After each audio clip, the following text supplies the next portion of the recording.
I want to start with a little bit of a warning. Oh, it works.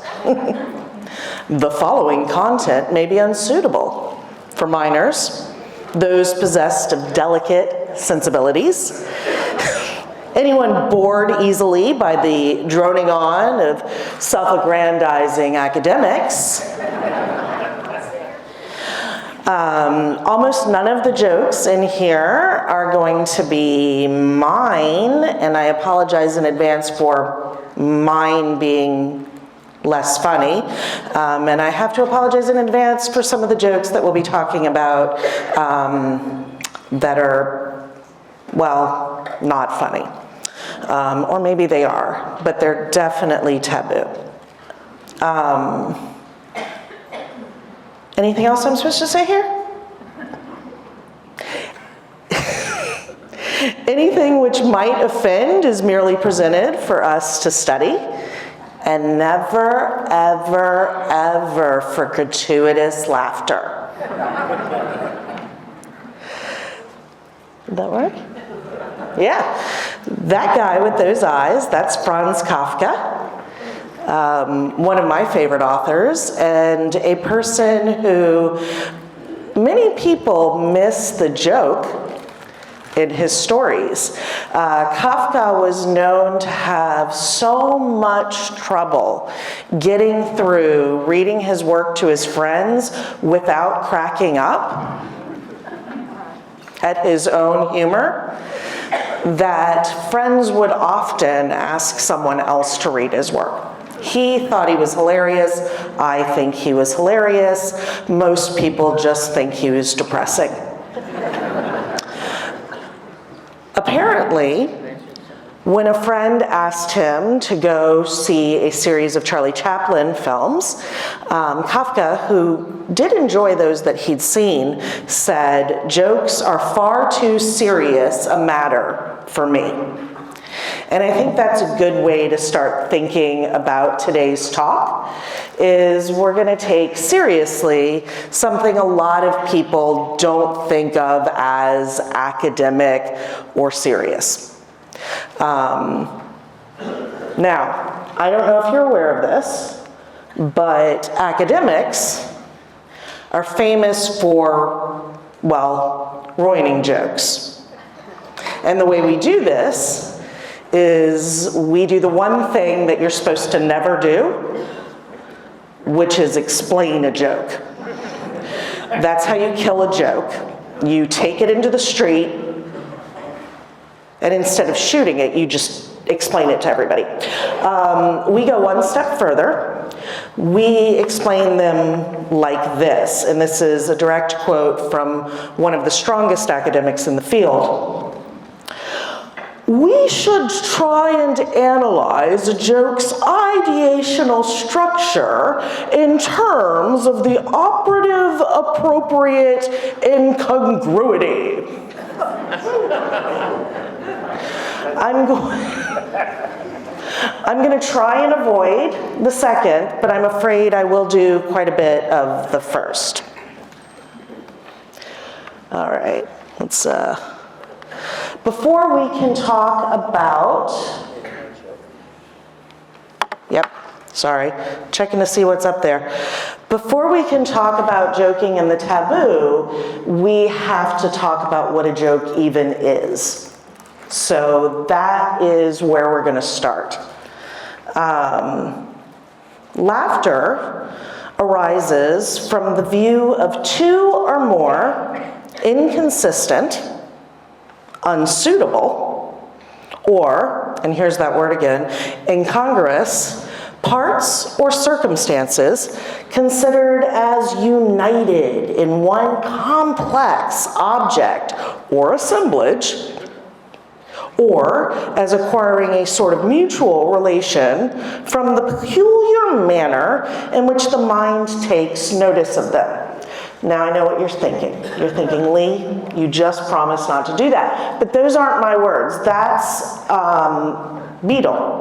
Beattie, a Scottish poet, philosopher, moralist, and one of those starting points for defining jokes. And everybody's kind of tried to do it. Freud, the butt of his own joke often, spent a lot of time defining jokes, and the guy who I was making fun of a little earlier was Elliot Oring, and he's writing today about defining jokes.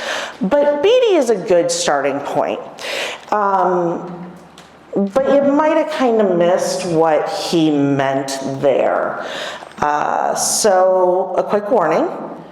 We have a little bit of a dirty image coming up.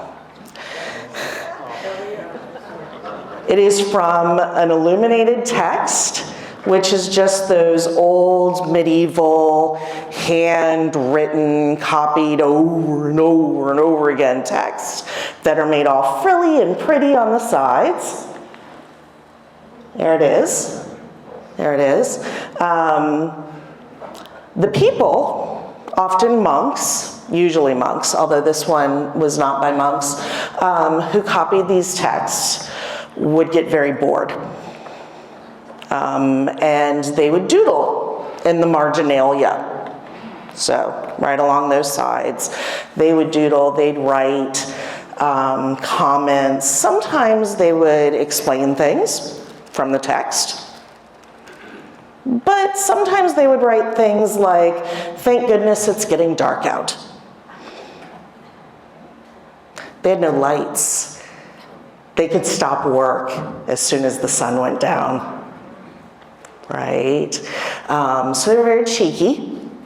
They drew a lot of strange things in their boredom. Some of those were things like knights fighting snails. There were a lot of butts. There were a lot of phalluses. What we have here is a phallus tree from the Marginalia in Roman de la Rose, a text written in Old French in the mid-14th century. And this Marginalia is not actually from a monk. It is from, most likely, a woman named Jeanne de Montbaston. And it's going to help us understand Beatty's quote on what a joke is. So he says that laughter arises from when we have two things that aren't supposed to be together, but are close enough together that we can see how they fit. So in the far right corner, you will see a nun picking the fruit, if you will, from a phallus tree.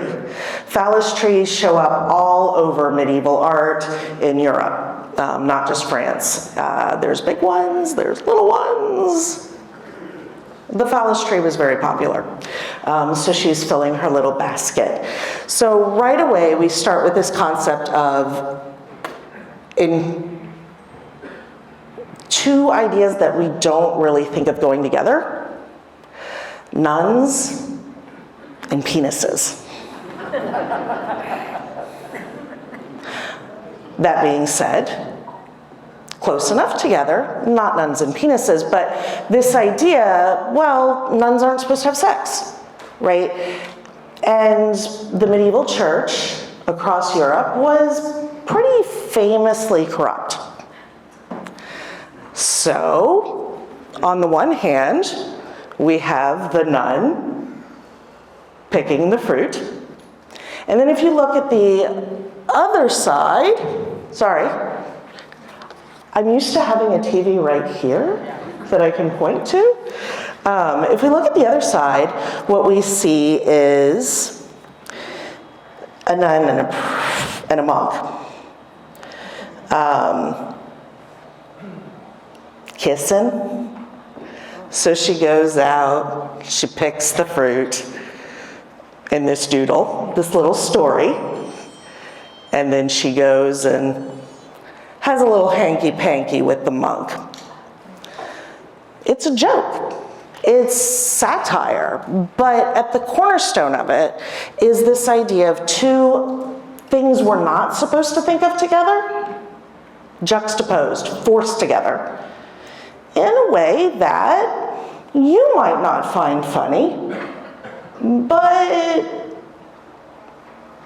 the medievalists loved this stuff. It was everywhere. So we can see that the taboo in humor is a very old concept, right? But hopefully that also helped you understand that Beatty's definition of jokes. So here are kind of some accepted rules about what a joke needs, or how a joke has to work for people to find it funny, for it to be successful. So jokes are, is that all the way up? Can we see it? Oh, that works? Okay. So jokes are based on the perception of appropriate incongruities. And that just means appropriate meaning, close enough together that we can get it, weirdly far enough apart that it shocks us a little. So that's kind of the first rule. Now, that doesn't have to be sex. It can be kind of anything. If you think about your kids when they were like, I don't know, 7-ish, knock, knock, orange, knock, knock, orange, knock, knock, banana. Wait, I did that wrong. Can you tell I don't have kids? I just was one. Anyway, aren't you glad I didn't say banana? It's funnier that way, isn't it? Wrong. The reason that joke works, and it doesn't, let's all admit it, but the reason 7-year-olds find it hilarious, oranges and bananas are close together, they're fruit.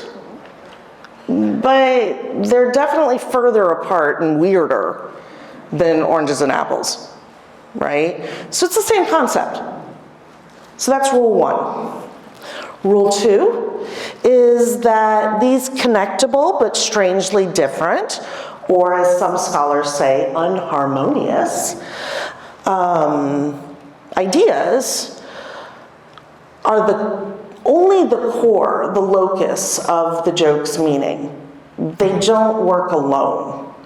So if you're not 7 and you're telling people the orange joke, let's say you're 49 and a half, it's not going to work, especially if you get it wrong.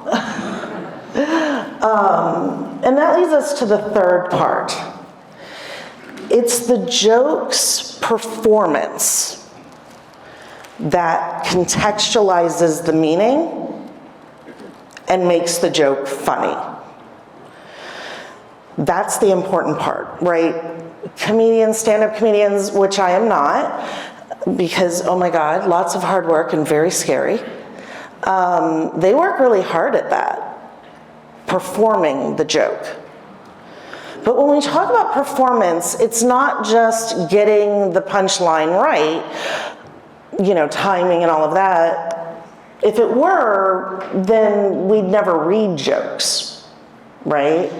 When we talk about performance, what we're really talking about is not just how the joke is told, but who tells the joke, when they tell it, where they tell it, and who they tell it to.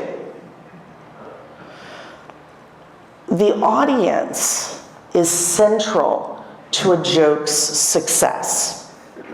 Wrong audience, and a joke is going to really bomb. Okay?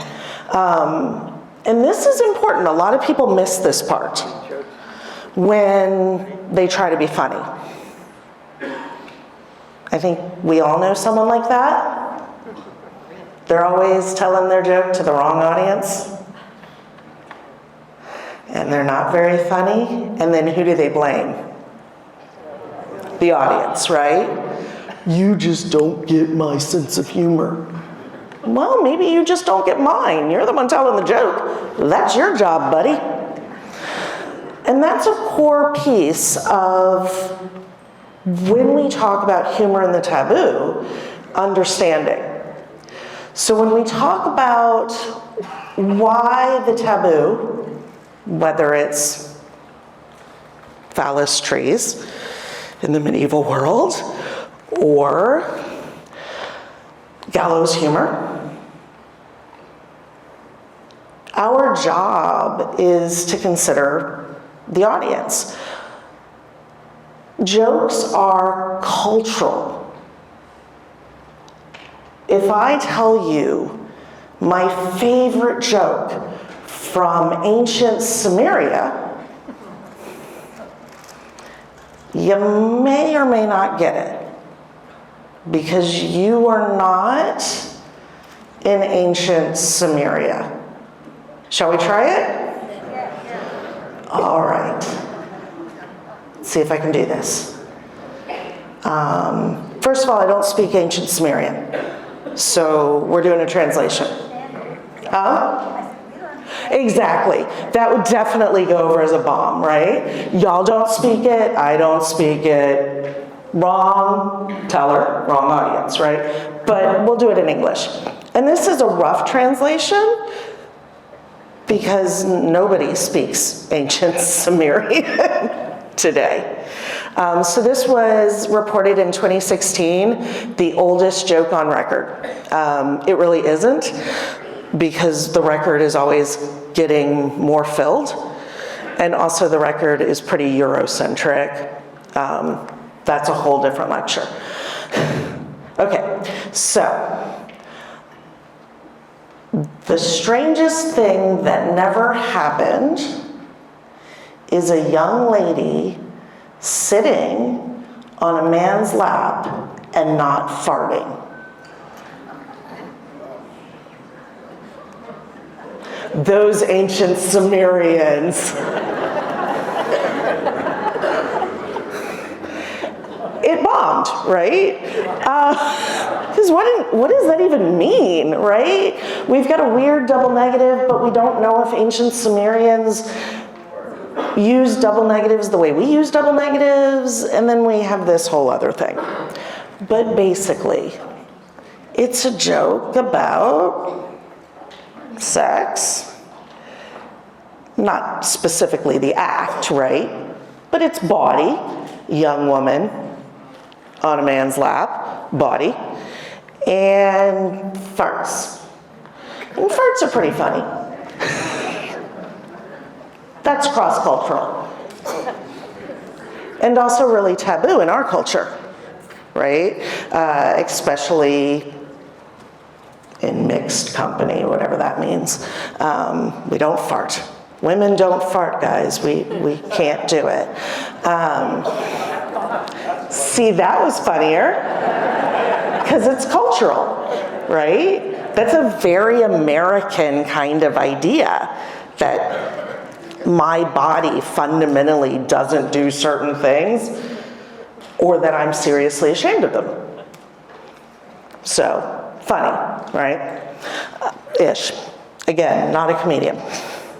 All right, so it is the joke's performance that contextualizes the meaning, but when we talk about performance, we're talking about not just the speaker, but the audience. Gold stars for everybody.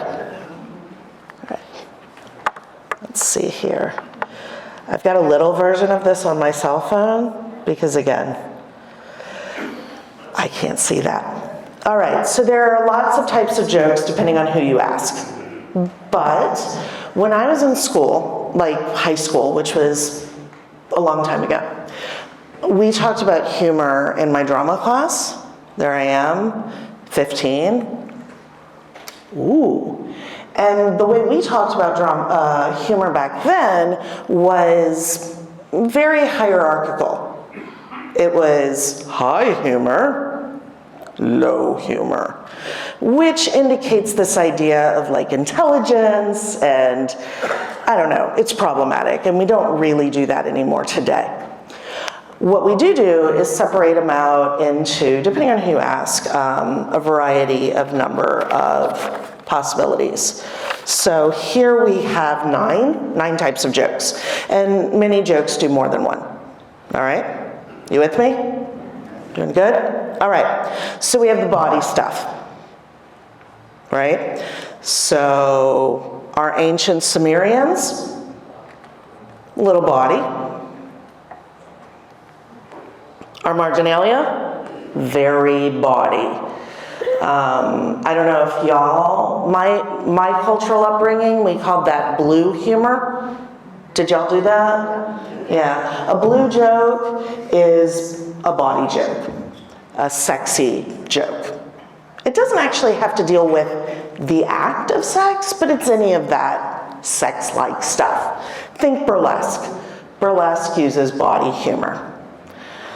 I apologize for the emoji on the second one. I just couldn't help myself. The second type of humor is scatological. Those are, yes, our poop jokes, but also our fart jokes, any kind of bodily, right? So, do y'all remember that terrible movie, George of the Jungle?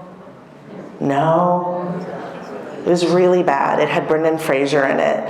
And at one point, he just like falls in a pile of poop. Like, I don't know, it must have been elephant poop. It was huge pile of poop. Typical scatological humor, popular with everyone from small boys to, in secret, when you're not listening, 50-year-old women. There's just something, again, funny about a fart joke. And I know what you're thinking, Leigh, you're an academic. That's low-lying fruit. And I say, get away from the phallus-tree, man. Let's talk about something else. Okay, 2 laughs over here. Again, I'm not a comedian. Then we have topical humor. This is ripped from the headline stuff. It's, you know, your Jon Stewart, your Rush Limbaugh. It's any of the topical stuff, right? Ripped from the headlines. We're all pretty familiar with that. We have observational, Jerry Seinfeld, right? He made observational humor new again 1,000 years ago. Then we have the dark, morbid, gallows humor. And deadpan, that's when you can't quite tell if someone's joking. They just lay it down and they wait and see if you're going to pick it up. Or are you picking up what the rock is putting down? Sorry, couldn't help it. We have hyperbole. Those are the jokes where we over-exaggerate or we under-exaggerate. You know, my wife, she's a little pregnant. Just a little bit. I don't have a wife, but that's hyperbole. Under-exaggeration. Over-exaggeration, we're talking, you know, I graded 1,000 papers yesterday, and then I died. I'm standing in front of you, a corpse. That's hyperbole. I look good for a corpse, though, right? That's right there with understatement. Depending on who you ask, they're the same thing, or they're separate. And then we have satire. And satire is often about power structures in either direction. Okay? So those are our types of humor, at least for today.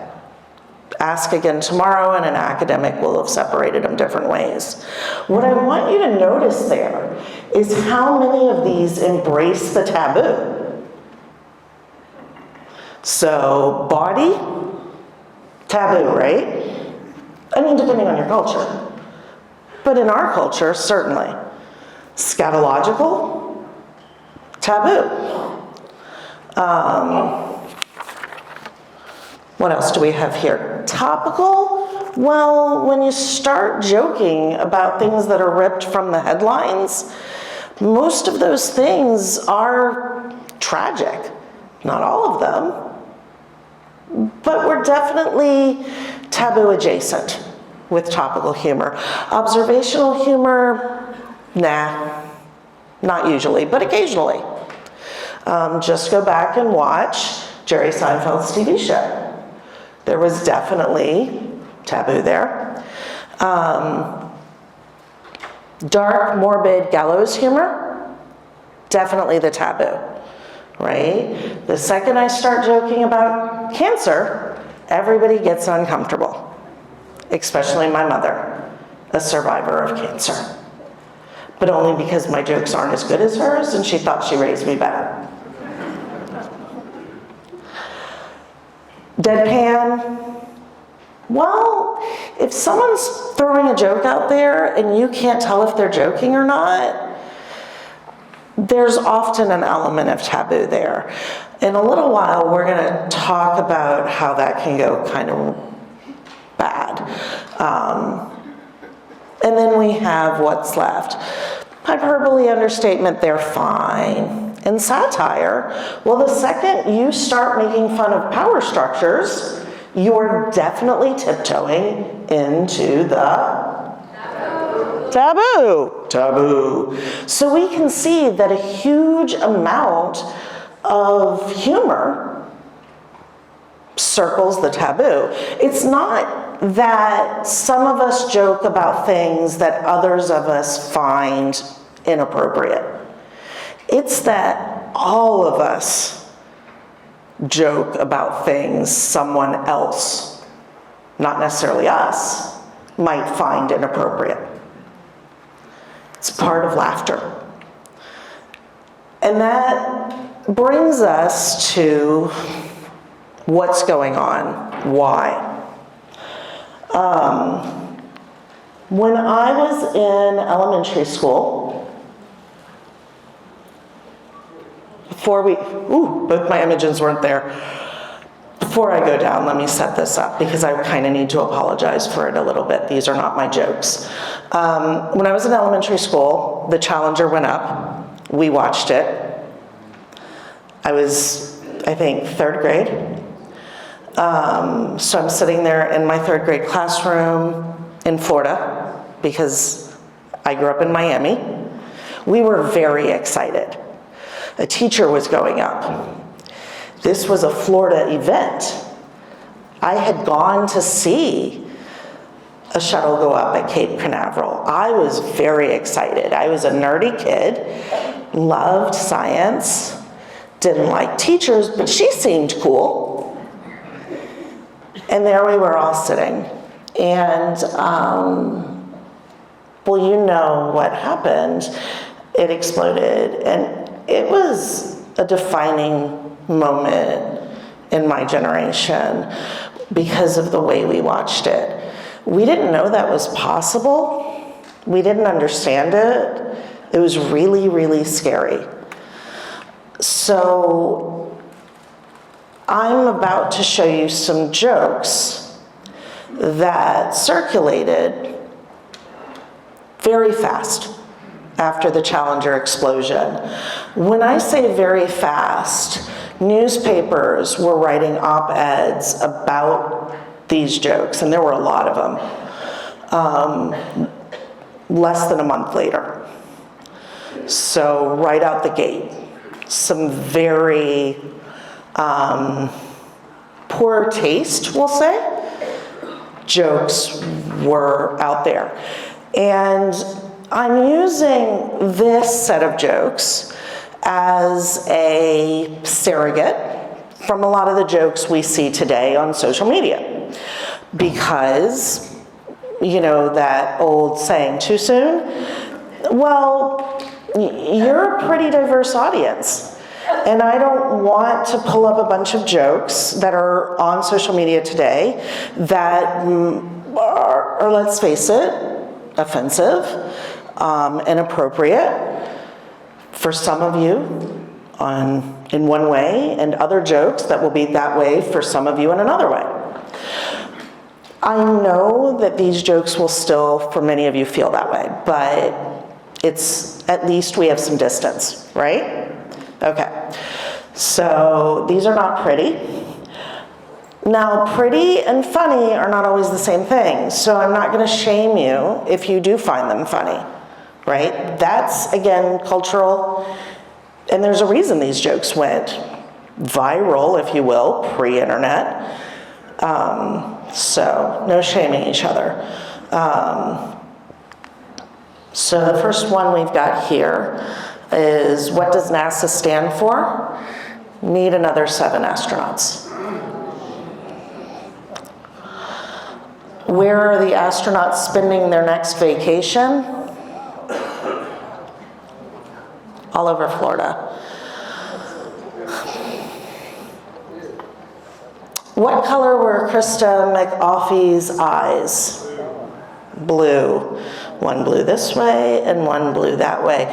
Strangely, I actually remember this joke. Like, on the playground. And again, I was in 3rd grade, I think. So these, when we say viral, we tend to think that that only happens today, but it doesn't. And the last one that I grabbed was, why didn't they put showers aboard the Challenger? Because they knew everyone would wash up on shore. I'm sorry? Don't be ashamed of yourself. That's sick. I didn't write these jokes, nor do I think they're funny. I apologize, though, because you're right, they are sick. They're very, I find them upsetting. So I chose jokes specifically that I find upsetting. Again, this was a very traumatic moment in my life. It still upsets me quite a bit. So why did I choose jokes that I find upsetting? Well, if I'm going to stand up here and talk about this and potentially make you uncomfortable, I'm also going to be uncomfortable with you because I'm not telling these jokes. These jokes are not a routine. These are the jokes that were told at the time. I was in 3rd grade, I couldn't have written them, okay? So, why do people do this? Why do people say despicable, maybe?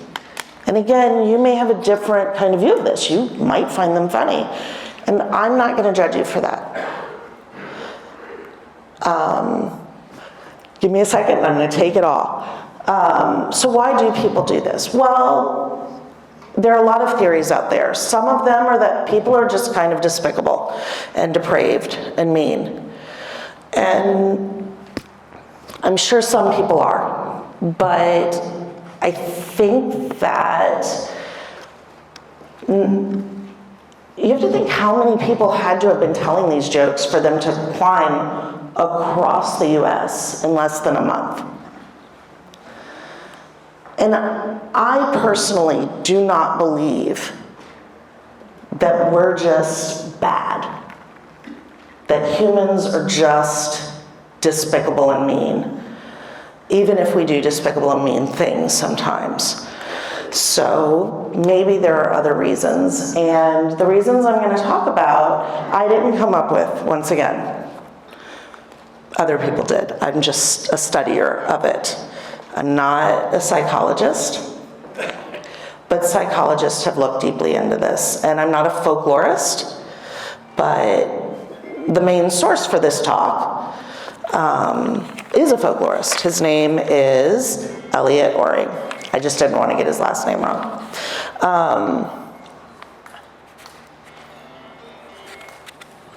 There are a lot of possible reasons.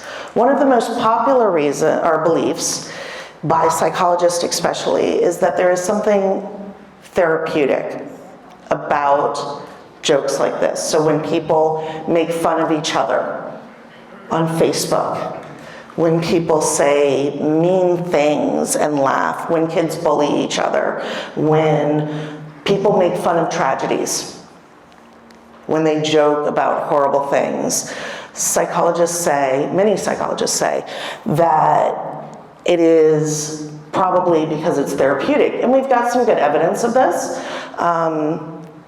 People who work in morgues tend to tell a lot of dead jokes, but they have to be around dead people every single day, whether they want to or not. And if you talk to them, if you ask them, why would you joke about something so horrible as death? They say, it helps me separate myself, right? It holds it as a distance. It's a way of pretending I'm not hurt, I'm not sad, I'm not touched by it, so convincingly that I feel better. Does that make sense? Yeah. So this idea of therapeutic is out there. And within that idea is this idea of catharsis. It's a way to process feelings we don't want to process. It's a way to both avoid and cleanse ourselves of those feelings, is one of the arguments out there. Not the only one. So another possibility is that this is a form of in-speak. So groups will have shorthand, linguistically, that only they understand.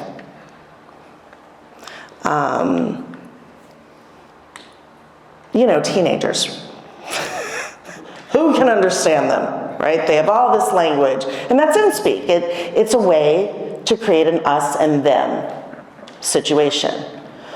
Well, when you joke about certain things that other people find offensive, and you know are offensive, but you have your little buddies together, it's a way of being together.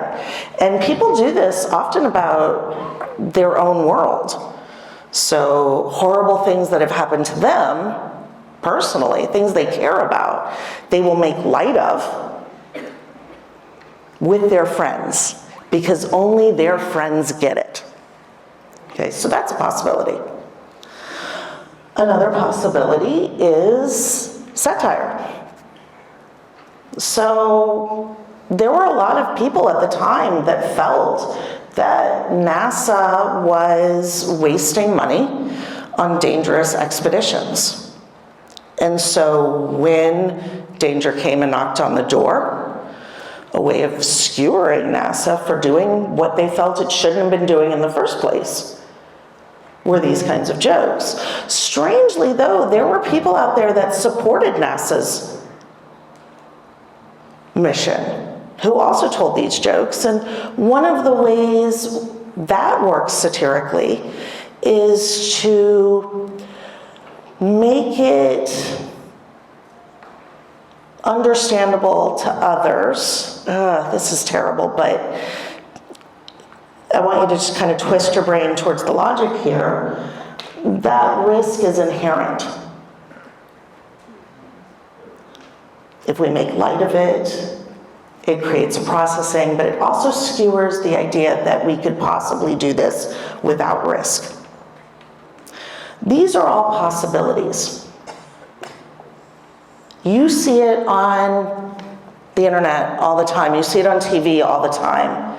People joking about things like this.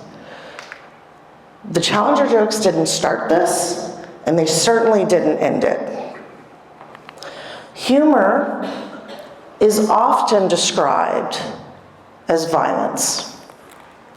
If you think about tickling, this is an invasion of someone else's space, right? It's physical. There is something inconsensual tickling, safely violent about it, if you will. Humor in the literature is often described as kind of violence. If you even think about a good belly chuckle, right? Like, that's a kind of an ugly sound, right? There's something jarring. Humor is jarring, and that is kind of a violent thing. And when they say this, when they give that definition, they're not necessarily talking about those challenger jokes. They're talking about all humor. We're invading someone's brain and pushing together these incongruous ideas. Violence.